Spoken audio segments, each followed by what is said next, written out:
Esamasis subjunktyvas. It is mainly used in the hypothetical period, both in place of the Italian subjunctive and in place of the conditional, e.g., je galachiai, tai darachiai, if I could, I would.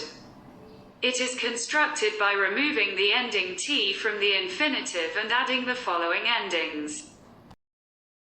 Dirbti, dirbčiau, dirbtum, dirbtų, dirbtume, dirbtute, dirbtų. Norėti, norėčiau, norėtum, norėtų, norėtume, norėtute, norėtų.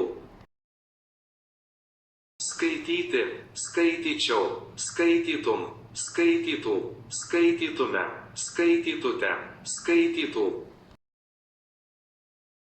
X pils dirbčiau, norėtum, skaitytume,